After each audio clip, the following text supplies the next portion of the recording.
AP మాజీ CM Jagan అంటే ప్రజలకు నమ్మకమని, ప్రస్తుత ఏపీ సీఎం చంద్రబాబు అంటే అమ్మకమని మాజీ మంత్రి గుడివాడ అమర్నాథ్ సంచలన వ్యాఖ్యలు చేశారు. విశాఖ స్టీల్ ప్లాంట్ ప్రైవేటీకరణ చేసేందుకు ప్రభుత్వం అన్ని ఏర్పాట్లు చేసిందంటున్న మాజీ మంత్రి గుడివాడ అమర్నాథ్తో మా correspondent Narasimha face to face.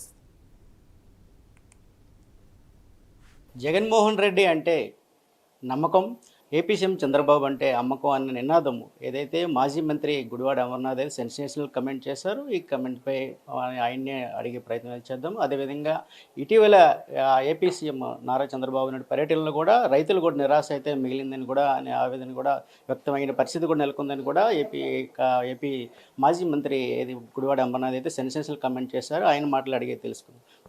గత ఈరోజు ఏపీ సీఎం చంద్రబాబు నాయుడుతో పాటుగా ఆయన కుమారుడు కూడా విశాఖలో పర్యటన చేశారు. దీనిపై కూడా తమరు సెన్సేషనల్ కమెంట్ చేస్తారు. దీనిపై మీరు ఏం చెప్తారు?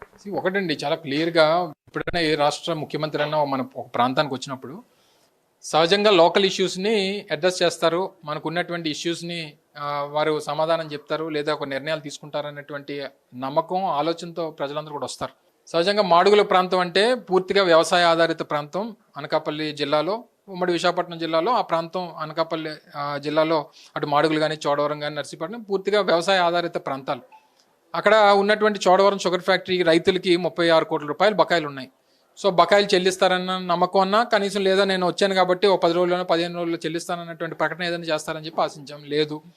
పైపెచ్చు అక్కడికి వచ్చి డేటా సెంటర్స్ గురించి, ఇతర సబ్జెక్ట్స్ అన్ని కూడా మాట్లాడారు, లేదా డిఎస్సి గురించి మాట్లాడారు. ప్రజలు ఎప్పుడు కూడా ఏం కోరుకుంటారంటే మన ప్రాంత సమస్యల్ని, లేదా ఇప్పుడున్నటువంటి వర్షాభావ పరిస్థితుల్లో వ్యవసాయం తాలూకా కష్టాలని, లేదా కరువు పరిస్థితుల్ని, వీటి మీద ఏదన్నా ఒక భరోసాని రైతాంగంకి ఇస్తారని చెప్పి ఆశించారు. సో ఇవేవి చేయనప్పుడు జనరల్గా నమ్మకం ఏముంటుంది ముఖ్యమంత్రి మీద? పోనీ దేనికి ఆయనకి అమ్మకం అనేటువంటి పేరు పెట్టాం?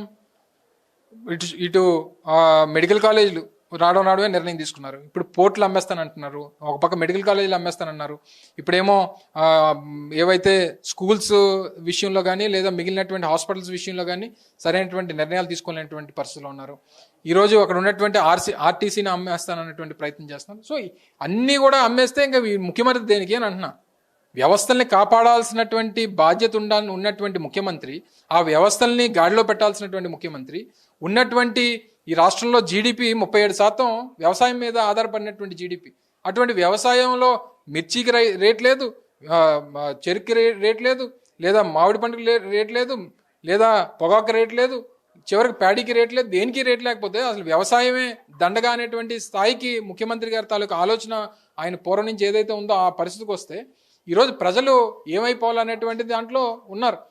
ప్రధానంగా విశాఖ స్టీల్ ప్లాంట్ తరచూ ప్రమాదాలు జరుగుతూనే ఉన్నాయి. ఈ క్రమంలో మరో 3 నెలల్లో సిఎస్ఎఫ్ బలగాలు కూడా తొలగించే ప్రక్రియ క్రమంలో ఇప్పటికే నోటీస్ అయితే ఇప్పటికే ఇచ్చారు. దీనిపై కూడా భవిష్యత్తు కార్యాచరణ ప్రణాళిక వైసీపీ తరపు నుంచి ఏ విధంగా ఉంటుందంటారు? వైజాగ్ స్టీల్ ప్లాంట్ విషయంలో ప్రైవేటీకరణకు వ్యతిరేకంగా పోరాటం జరుగుతోంది. ఇప్పుడు వీరు తీసుకున్నటువంటి నిర్ణయాలు అన్నీ కూడా ప్రైవేటీకరణ చేసేటువంటి దానికి మార్గంలా కనబడతా ఉంది. మొదట్లో కాంట్రాక్ట్ ఎంప్లాయీస్ తీశారు, తర్వాత పర్మనెంట్ ఎంప్లాయీస్ని వీఆర్ఎస్ పెట్టి బలవంతంగా తొలగించేటువంటి కార్యక్రమం చేశారు. తర్వాత వారికి జీతాలు 4.5 నెలలుగా జీతాలు లేవు, హౌస్ రెంట్ అలవెన్సులు లేవు, వాళ్ళకి బోనస్లు లేవు, ఏవి లేవు. చివరికి ఈ 2.5 లక్షల కోట్ల రూపాయల ఆస్తి విశాఖపట్నం స్టీల్ ప్లాంట్ అంటే, దాన్ని కాపాడాల్సినటువంటి సిఎస్ఎఫ్, దాన్ని ప్రొటెక్ట్ చేస్తున్నటువంటి సిఎస్ఎఫ్ని తొలగిస్తే ఆ ఆస్తికి కాపాడేటువంటి దానికి ఎవరు బాధ్యత తీసుకుంటారు? మొన్ననే పెద్ద ఇన్సిడెంట్ అయ్యి దాదాపు 12 మంది చనిపోతే దానికి ఇప్పుడు వచ్చి ఎంక్వైరీ లేదు, ఎంక్వైరీ చేసి ఎవరి బాధ్యలో దానికి సమాధానం లేదు. ఉన్నటువంటి స్టాఫ్ని తొలగిస్తే దాన్ని ప్రొటెక్ట్ చేసేటువంటిది ఎవరు? సో ఈ తీసుకునేటువంటి ప్రతి నిర్ణయం ప్రైవేటీకరణకి అనుకూలంగా కనబడతా ఉంది అనేటువంటిది అర్థమవుతా ఉంది. డెఫినెట్గా అటు ఎంప్లాయీస్ కానీ, కార్మికుల తాలూకా కుటుంబాలకు కానీ వైఎస్ఆర్ కాంగ్రెస్ పార్టీ వారి పోరాటానికి తోడుగా ఉంటుంది. వాళ్ళు ఏ నిర్ణయం తీసుకున్నా సరే ఆ నిర్ణయానికి వైఎస్ఆర్ కాంగ్రెస్ పార్టీ సహకారం ఉంటుంది. చివరికి అయితే స్థానిక రాబో సంస్థాగత ఎన్నికల్లో వైసీపీ పోరాటం ఏ విధంగా ఉంటుందంటారు? ఎన్నికలు ప్రజాస్వామ్యంలో పోటీ పడాల్సినటువంటి బాధ్యత ప్రతి పార్టీ మీద ఉంటుంది.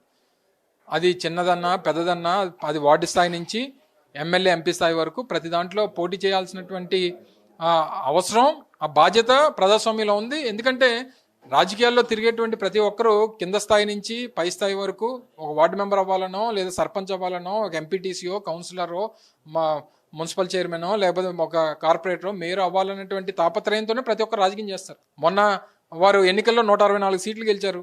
మాకు 11 సీట్లు వచ్చాయి. సరే ఏ రకంగా గెలిచారు అనేటువంటి పక్కన పెడదాం. వచ్చినా సరే పోటీ పడ్డాం. మా మా తాలూకు పర్సంటేజ్ ఆఫ్ ఓట్స్ అనేటువంటి చూసాం. రేపు కూడా పోటీ పడతాం. రాజకీయాల్లో పోటీ అనేటువంటిది అవసరం. అది గెలుపో ఓటమో పక్కన పెడితే మేము ప్రతి నియోజకవర్గంలో, ప్రతి వార్డులో, ప్రతి వార్డు మెంబరు, ప్రతి సర్పంచు, ప్రతి ఎంపీటీసీ, ప్రతి జెడ్పీటీసీ అన్ని పోటీ చేస్తాం.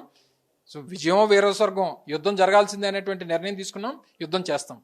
ఇది ప్రధానంగా ఏదైతే రాబో సంస్థాగత ఎన్నికల్లో అయితే ఒంటరిగానే ముందుకు వెళ్తామో, ఏదైనా కూడా స్థానికంగా ఉన్నటువంటి కార్పొరేషన్ ఎన్నికల్లో కూడా ఒంటరిగానే పోటీ చేసి ఏదైనా ప్రజలకు ఇచ్చిన తీర్పును శిరసా వహిస్తామని కూడా ఒకవైపు అయితే మాజీ మంత్రి గుడివాడ అమర్నాథ్ చెప్తున్న పరిస్థితి అయితే నెలకొందని చెప్పవచ్చు. కెమెరామెన్ సూర్యతో నరసింహ, ప్రైమ్ 9 విశాఖపట్నం నుంచి.